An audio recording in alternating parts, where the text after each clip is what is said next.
What does it feel like to have $1 million in the bank and still wake up in a cold sweat because you know, deep down, you're still broke in your head? You are currently committing financial suicide, one deserved luxury at a time, and the clock is ticking faster than you care to admit. I'm Larry Ellison. I've spent my life navigating the brutal reality of software and scale, and I know that the most dangerous phase of wealth is the first million, because that's where the ego takes over and the math falls apart. You're at the age where a single mistake isn't just a setback, it's a permanent lifestyle downgrade you'll never recover from. Here's what nobody in finance wants to admit. Hitting a million is easy, but keeping it while your peers are pressuring you to spend is the real war. I'm going to show you exactly which 5 purchases are currently draining your future and why your rich habits are actually a death sentence for your retirement security. If you want the unapologetic blueprint for legacy-level wealth, subscribe to the channel now. Let's get one thing straight immediately. You have hit a net worth of $1 million. You see 6 zeros on a screen, and your brain releases a chemical cocktail of relief, pride, and arrogance. You think you've crossed the finish line. You think you've won the game. You are wrong. In the world of high-stakes finance, the world I operate in, $1 million isn't wealth. It is a safety net. It is the absolute bare minimum required to survive a modern retirement without becoming a burden on the state or your children. But the moment that account hits 7 figures, you do something incredibly stupid. You initiate what I call the victory lap. You go out and you buy a depreciating asset to signal to the world that you've made it.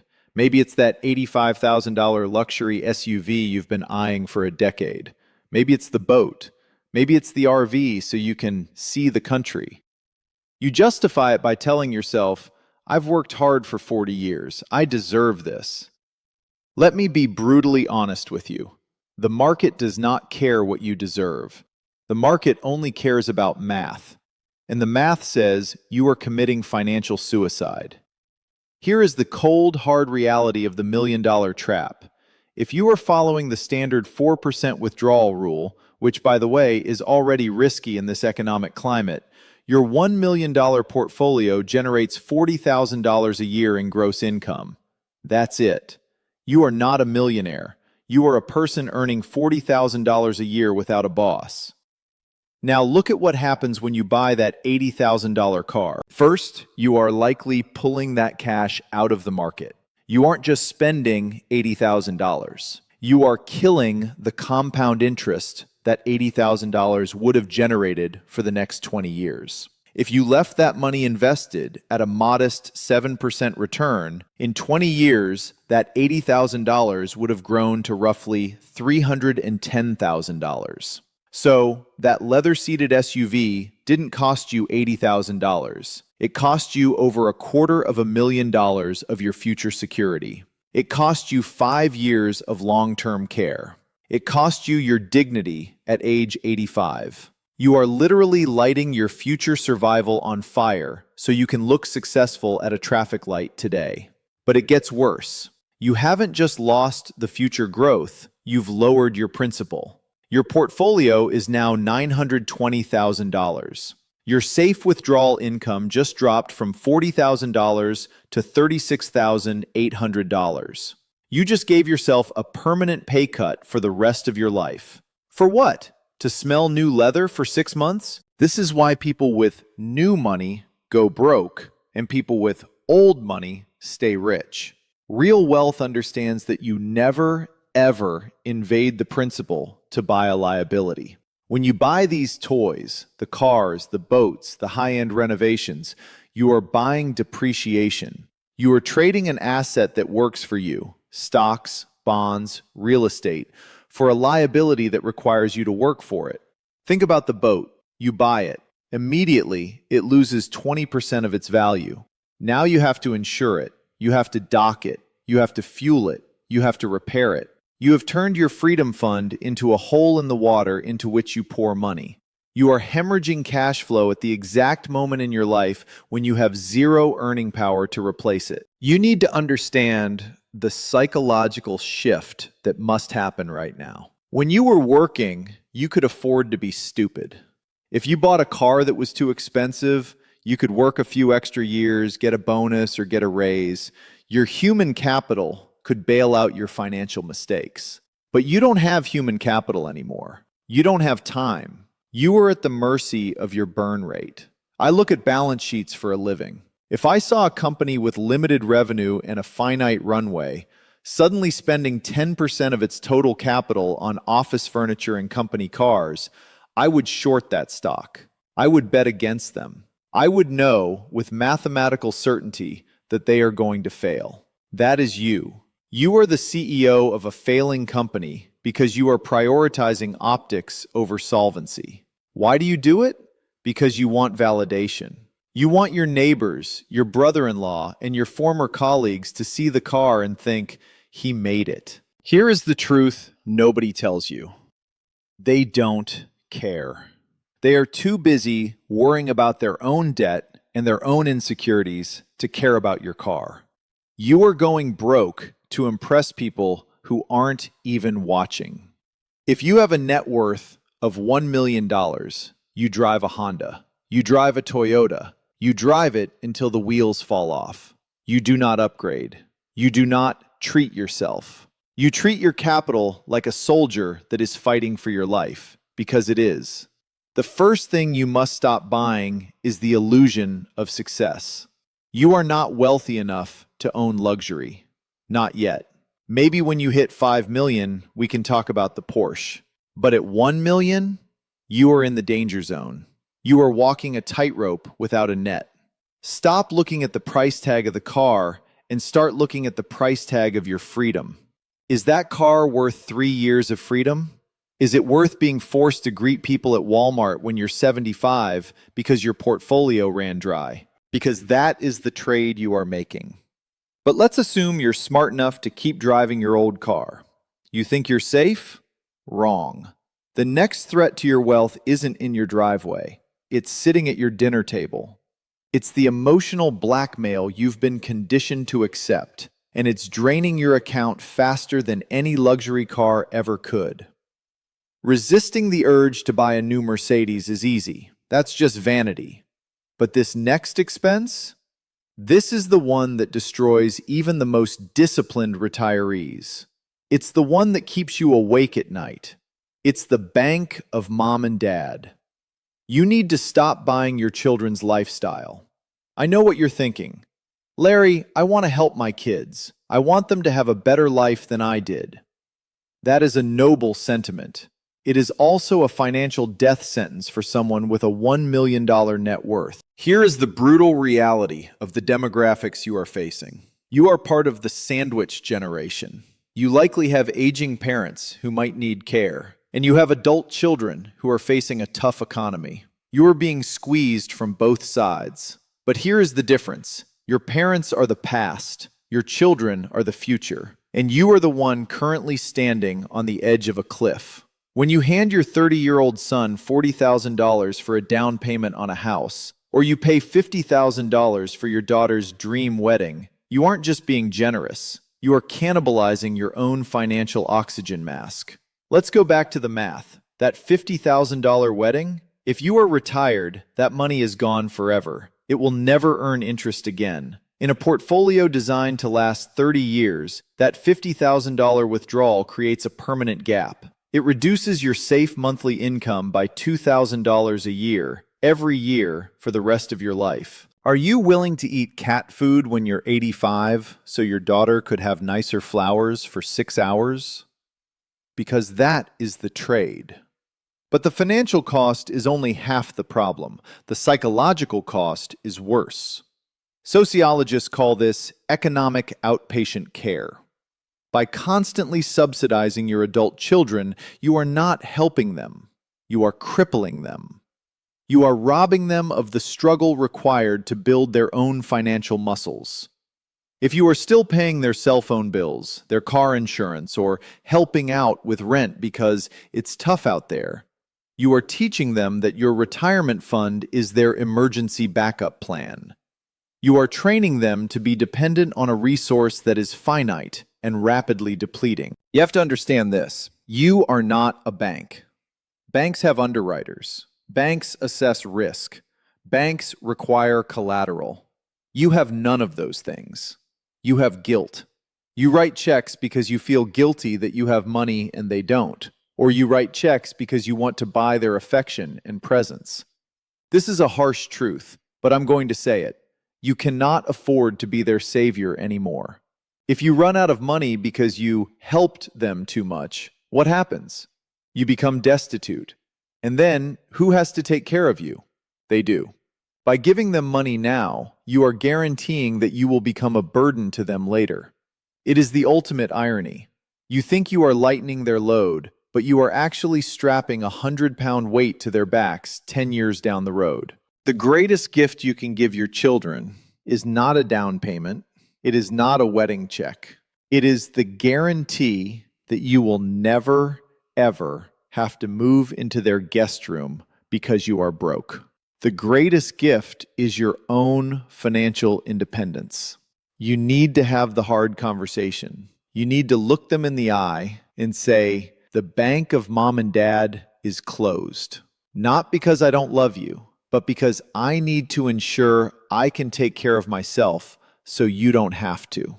If they get angry, let them get angry. If they call you selfish, let them. Selfish is protecting your portfolio so you don't become a financial parasite on your family in your final years. That is called responsibility. Stop buying guilt. Stop buying their approval. Stop trying to smooth out every pothole in their road with your retirement savings. You are projecting strength, but your balance sheet is fragile. You are one major market correction away from disaster, and you are handing out cash like you're a billionaire. You aren't. You are a millionaire in an era of high inflation. That is barely enough. Keep your money. Lock it down. Your kids will figure it out. They have human capital. They have time and energy to work. You don't. But let's say you've locked down the spending. You're driving the old car. You've cut off the kids. You think your leaks are plugged?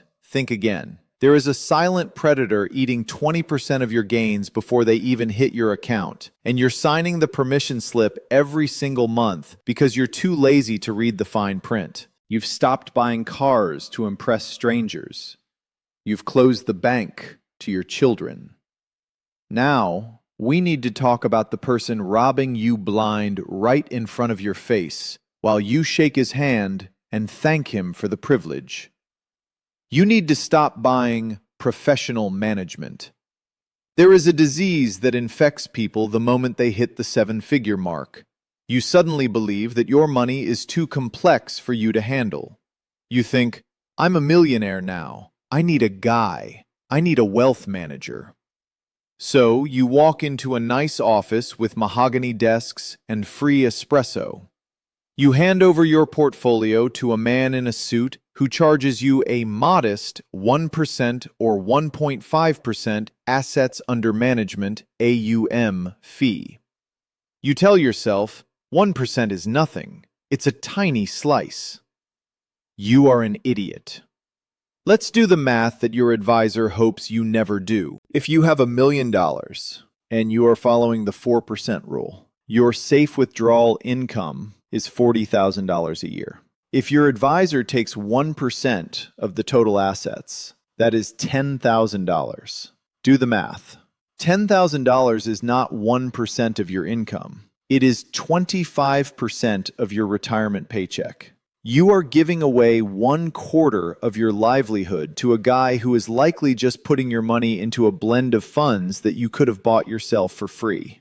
Imagine if the government raised your taxes by 25% tomorrow. You would riot. You would be in the streets screaming about tyranny.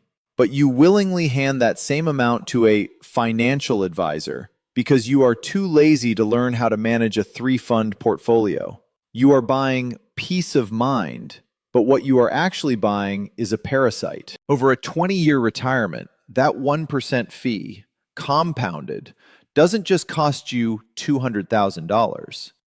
Because that money isn't growing, the opportunity cost is massive. You could be losing upwards of $500,000 in lost growth potential over your lifetime. That is $500,000 transferred from your family's legacy to your advisor's BMW payments. This is the convenience tax. It's the price you pay for refusing to educate yourself. And it doesn't stop at the advisor.